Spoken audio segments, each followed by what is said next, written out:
This is the beta version of the Advanced Trade Bot. Let's take a look at what this thing can do. I've already set up a few indicators, safeties, and insurances just to go through and show you what it can do. Right now we're on Bitstamp, Bitcoin, dollar, and right here we're at the trade indicators. Red indicates that indicator wants to sell. If it was blinking green, then it would be buying. Alright, let's go over if we want to add an indicator, we just press add. And here's a list of the indicators that you can use. This is the full list you get with the advanced license. With the simple license you get some of these, enough to get started, and with the simple license you get all except the price dynamic high-low.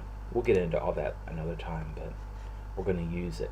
We're going to take a look at some of the most used indicators. First of all, the RSI.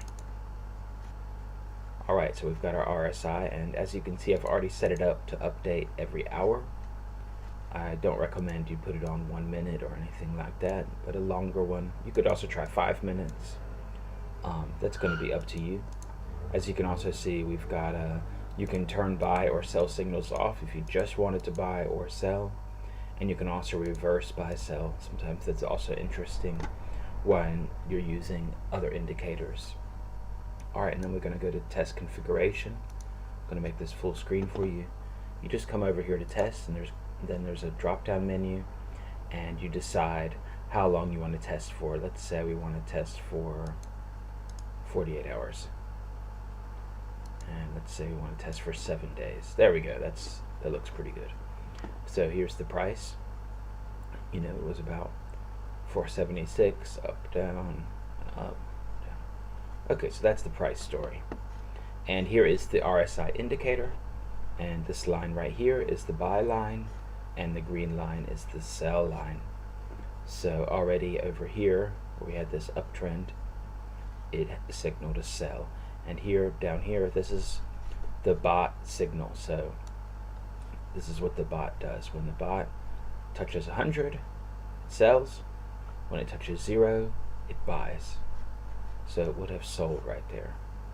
It would have sold again, but it's not going to sell 2 times in a row. It's going to revert back to buy mode.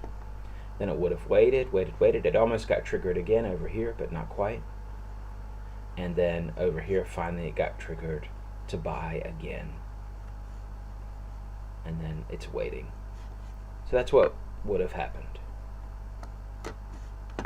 Okay, let's look at another indicator. Here we've got the MACD, a popular moving average indicator. Default is 1226. 1021 is also a really popular one. We're just going to keep it at the default for now. You can fool around with that. And update speed. Let's also try 120 minutes on this. In a bullish market, MACD is not that bad to use. But anyway, let's check it out. We've got more of a bearish market right now. Let's see what would have happened. Alright, so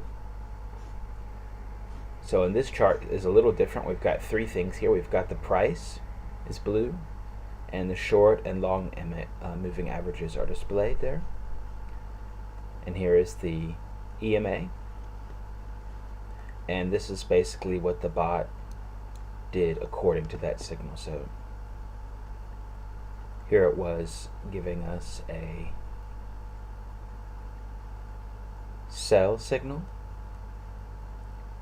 and then it went down to give us a buy signal, and then a sell signal. So you see the MACD just gives you a buy or a sell signal. It's not idle as far as the bot is concerned, but it's only going to give you one buy. It's not going to keep buying over and over.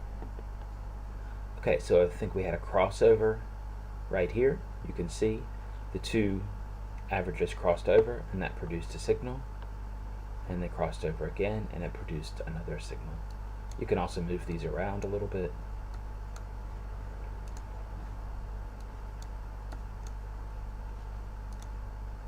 And let's see, what would have happened if we put that at, I don't know, 5 minutes.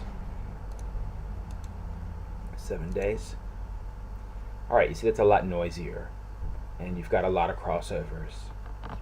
So that's not going to really be that helpful for you if you get that many signals. I mean, you have to decide yourself, but you can see that looks pretty crazy. It's better to have a clear signal, in my opinion. Even 20, 30 minutes will give you a much better signal than going all crazy.